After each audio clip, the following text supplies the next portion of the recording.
Fala pessoal, sejam todos bem-vindos. Bora aqui para mais um conteúdo, mais uma notícia, trazendo para vocês aí as últimas informações diretamente de Brasília. Vamos aqui com comentários do canal Bradock Show, já deixando os créditos ao canal do Bradock Show na plataforma do YouTube. Se não é inscrito no canal, se inscreva, deixe seu like, seu comentário, que isso faz uma enorme diferença para a gente aqui dentro da plataforma. O YouTube entende que o conteúdo é relevante e entrega para mais pessoas. E não se esqueçam também de comentar aí de qual cidade vocês estão nos assistindo. Agora, sem mais enrolação, bora para o conteúdo. Brasil nessa votação da OEA. Vamos tratar disso então, nosso próximo assunto. Olha só, a Organização dos Estados Americanos não conseguiu aprovar na quarta-feira a resolução que pedia ao regime da Venezuela que publicasse imediatamente as atas das eleições realizadas no último domingo. O texto precisava de maioria absoluta de votos, mas a abstenção de 11 países, incluindo Brasil e Colômbia, impediu a aprovação. Tá aí, né, Fabi? Até como você falava, né, um apoio que está cada vez mais escancarado, né? Não tem mais como disfarçar, né? O Brasil está aí lado a lado com o regime Maduro, né?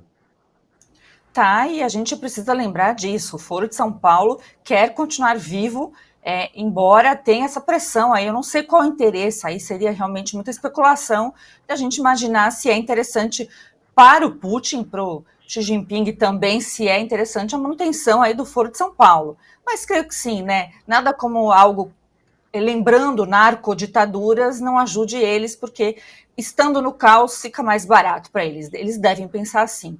Então, a gente nunca pode esquecer disso. O Lula é um dos responsáveis pelo Fórum de São Paulo, o Maduro também, isso não é de agora, isso é de muito tempo. E nós temos aí outras cabeças também, o próprio Petros também, guerrilheiro, também faz parte desse time, e eles não vão esquecer. Esse é o plano deles, né? Com a voz do Dirceu aí, é o plano deles para a América Latina, então a gente vê que até isso está sucumbindo. Vamos ver quem é que ganha, Foro de São Paulo ou alguma determinação que venha lá de fora do eixo do mal.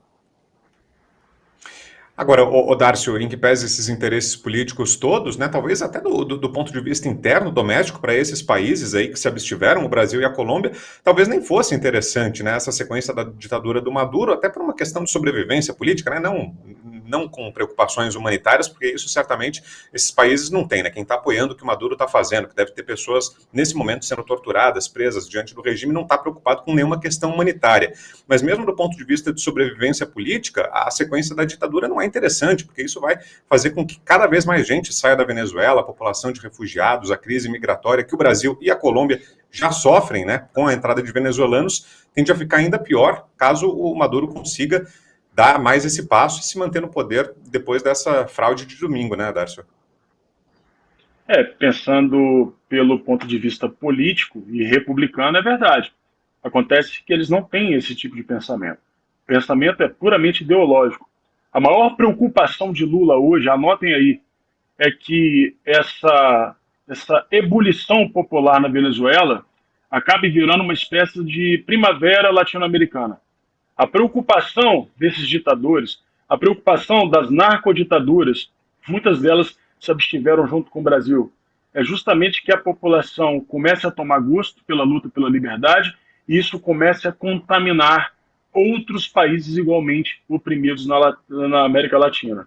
Portanto, o Maduro tem um tempo para poder conter esse processo. Se ele conseguir conter, beleza. Se ele não conseguir, ele pode ser descartado justamente pelos seus pares. Então é o que a gente está aguardando. Vamos ver como é que o povo venezuelano reage a tudo isso. Porque isso pode sim virar um problema para o Petro na Colômbia e pode virar um problema para o Lula no Brasil. E as eleições americanas, Constar, como é que entram nessa história toda, hein? Ora, se o Trump voltar à Casa Branca, é um apoio de peso ao eixo da liberdade, que tem em Javier Milei seu principal nome hoje. O Milei está tentando costurar uma reunião dos países da OEA que fizeram a única coisa decente que podia ser feita, condenar a Venezuela, né? O Brasil, vergonhosamente, ficou do lado da Venezuela na prática, e o Milei já está se cacifando, então, para ser o anti-Lula da região. Foi um milagre ali na Argentina, né? Porque a turma lulista estava avançando no aparelhamento, a turma dos kirchneristas e tudo, os peronistas, e perderam para um cara esquisitão, né? Liberdade, caralho, não sei o quê, e essa pegada mais populista na comunicação, mas com uma agenda, um plano de voo liberal, realmente foi um milagre ele ter vencido, né? E isso está colocando no continente aquilo que eu tinha dito já em algumas análises, e o Darcio trouxe agora, que é o fator de comparação. É uma pedra no sapato dos comunistas, é um incômodo para o Foro de São Paulo, para o Lula e companhia, porque tem um país ali perto, um país relativamente grande, com uma população expressiva, fazendo o dever de casa e começando a mostrar resultados, e vindo de uma situação de terra devastada que a turma esquerdista culpa o Milei. Né? O Milei chegou com 160% de inflação, a inflação era culpa dele, porque essa gente é canalha e não tem nenhum compromisso com a realidade, com os fatos. Então o Milei, que é próximo do Elon Musk, que teve reunião com ele, quer investimento, quer empreendedorismo, quer liberdade, quer menos Estado, é o Paulo Guedes, argentino, o Milei liderando esse grupo dos democratas de verdade, daqueles que têm apreço pela democracia, não pelo comunismo, pela ditadura. Se o Trump voltar à Casa Branca, ganha um apoio de peso na região. Né? Imagina, Elon Musk, Trump, Milei liderando a luta contra esses tiranos de meia tigela do Foro de São Paulo, Lula, Daniel Ortega, Maduro e companhia. Então é uma briga boa. Né? Os que têm apreço pela liberdade ganham talvez o principal aliado, que tem como fazer coisas concretas contra esses ditadores. Né? Hoje o Biden é um senil, a Kamala Harris é uma esquerdista radical dos Estados Unidos, de onde menos se espera com essa gente é que não vem nada mesmo. Então, dos Estados Unidos está vindo só frouxidão, e a turma entende o recado. Né? Então está avançando com os seus projetos totalitários. Então essa briga está contratada. Eu espero que os Estados Unidos tenham um líder à altura do que vem pela frente. E você, Serrão, que nos diz dessa decisão do Brasil de se abster na votação da OEA? Mais uma vergonha para a conta de Lula. Aliás, Foro de São Paulo, o Grupo de Puebla, você podia mudar de nome, hein? Ficaria mais bonitinho se você passasse a se chamar Foro das Drogas, por 2 motivos. Droga no sentido narco e droga porque vocês são umas porcarias de dirigentes socialistas que vendem a mentira para o povo que vocês desadministram. Vocês são o caos. Então, o caos será premiado. Agora, é bom lembrar, o Lourão sabe que o grande inimigo dele é o narconegócio. E ele vem pesado contra o narconegócio. E esses regimes políticos totalitários, autoritários da América Latina, estão sendo sustentados em cima do narconegócio. Eles ganham dinheiro em cima de atividades ilícitas e da cada vez mais organizada corrupção. Então, a hora de vocês vai chegar, fiquem tranquilos. Já seria bom mudar de nome agora, porque já facilita o trabalho, né? Porque a repressão virá contra esses regimes que a população já está aprendendo a detestar. Então, como lembrou muito bem Constantino, Milei, partindo nessa defesa do Grupo da Liberdade, a coisa vai ficar muito bonita na América Latina e cada vez mais feia para tiranos e seus juristocratas amestrados. Agora, Fabi, será que esse caso da Venezuela pode até abrir um precedente, de certa forma, fazer com que outros ditadores pelo mundo também se sintam à vontade, se não tiver uma resposta à altura do Ocidente? Lembrei até daquilo que era falado na época da guerra da Ucrânia, quando estourou a guerra, que o Putin invadiu a Crimeia, anexou a Crimeia e não teve nenhuma reação do bloco ocidental. E isso permitiu que ele se sentisse à vontade depois para invadir por completo a Ucrânia para tentar anexar o restante do país. Será que nesse caso também, se passar batido, se ficar do jeito que está, com o mundo inteiro sabendo da fraude na Venezuela, admitindo, mas de braços cruzados, será que isso pode até acabar sendo um incentivo para outros regimes autoritários, Fabi? Tenho a impressão que isso já é o presente, né? Só não vou dizer o país, mas um país bem grande, né, da América Latina, que tem uns presos políticos, uns processos bizarros, que não tem nada a ver com que os tratados internacionais que foram assinados de proteção de direitos humanos, né? já está acontecendo, isso é presente, né? É gente com passaporte bloqueado, aquela história, pessoal com conta bancária bloqueada, acima do prazo legal, preso com advogado em cima, tudo isso, né? Tem acontecido tudo isso. Então a gente percebe que a intenção de fragilizar as soberanias desses países não era uma coisa aleatória, era um plano e continua sendo um plano. Eu fiquei pasma agora há pouco de ler uma nota lá de que parece que o ministro da Defesa está pensando em enviar militares para a Venezuela.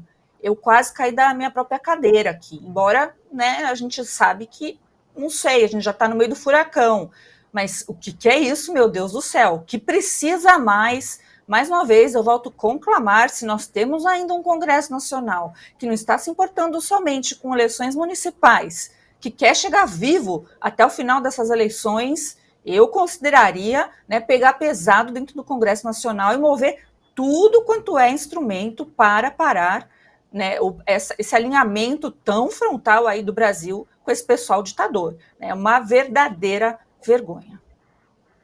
Oi, Serrão. O risco é a melancia chegar podre no regime de Maduro. Ô, Darcio, e no meio disso tudo eu fico me lembrando da Organização das Nações Unidas, que continua num silêncio ensurdecedor, né, Darcio? E perigoso. É um silêncio, em certa medida, conivente. Antes de entrar no Braddock Show, eu vi uma manchete que me assustou. O Maduro planeja fazer campos de reeducação para os seus opositores. Eu já ouvi falar desses campos. Isso foi feito, por exemplo, em Cuba, inclusive para tornar os homossexuais homens. Inclusive tinha logo na entrada do campo de concentração, né? Aqui vocês se tornarão homens. Eu já ouvi falar disso na Alemanha da década de 30. Eu já ouvi falar disso na Rússia. Ou melhor, na Sibéria, né? Que era para onde eles mandavam os seus opositores. E a Organização das Nações Unidas vai ficar quieta e calada enquanto esse tipo de prática, lá do século XX, começa a ser reimplantado na América Latina. Olha, eu não tenho dúvida nenhuma que se o mundo não der uma resposta rápida para o que está acontecendo na Venezuela, não vai demorar muito que esse tipo de prática comece a ser instalada aqui. Porque, afinal de contas, a gente não vai poder falar nem da próxima pauta, que trata dos respiradores, né? Porque se quem protestar vai para um campo de trabalho forçado. É isso mesmo que a população deseja? Que opositores sigam para campos de concentração? A gente vai repetir tudo mesmo? A gente vai cometer todos os erros daquele trágico século XX? Fica a pergunta aí para reflexão de todos aqueles que nos assistem. E você, Consta, que está achando da reação internacional ainda muito tímida? Muito tímida, muito tímida. O Dácio deixou de fora a China, que tem hoje também campos de concentração para os uigures, né, para reeducação. Coreia do Norte, né, também tem. Coreia do Norte. E tem um país aí grande da América Latina, que a Fabi mencionou. É isso aí, pessoal, e vamos aqui para mais uma notícia. A Argentina reconhece Edmundo González como presidente da Venezuela. Podemos confirmar sem sombra de dúvidas que ele é o legítimo vencedor, diz posicionamento. Nesta sexta-feira, o governo argentino anunciou oficialmente o reconhecimento de Edmundo González como presidente eleito da Venezuela. A decisão flerta com a crescente crítica internacional após as autoridades eleitorais venezuelanas proclamarem a reeleição de Nicolás Maduro sem fornecer as atas de votação, reforçando as constatações de não existir transparência no processo. A ministra das Relações Exteriores da Argentina, Diana Mondino, confirmou o apoio ao opositor. Podemos confirmar, sem sombra de dúvida, que ele é o legítimo vencedor, declarou Mondino, deixando claro o posicionamento argentino. Segundo o Conselho Nacional Eleitoral da Venezuela, Maduro teria conquistado 51% dos votos, enquanto González obteve 44%. No entanto, a oposição venezuelana contesta os resultados, alegando possuir cópias de mais de 80% das atas eleitorais que indicariam uma vitória de González com 67% dos votos. O reconhecimento de González por parte do governo argentino veio um dia depois dos Estados Unidos tomarem a mesma posição, reconhecendo-o como um novo presidente da Venezuela. A ação representa um passo além da postura anterior de Washington, que até então exigia apenas a apresentação de provas que sustentassem a declaração de vitória de Maduro, da vitória de Maduro, né? É isso aí, pessoal. Agradeço a vocês pela companhia. Se não é inscrito no canal, se inscreva, deixe seu like e seu comentário, que isso faz uma enorme diferença. Desde já agradeço. Valeu!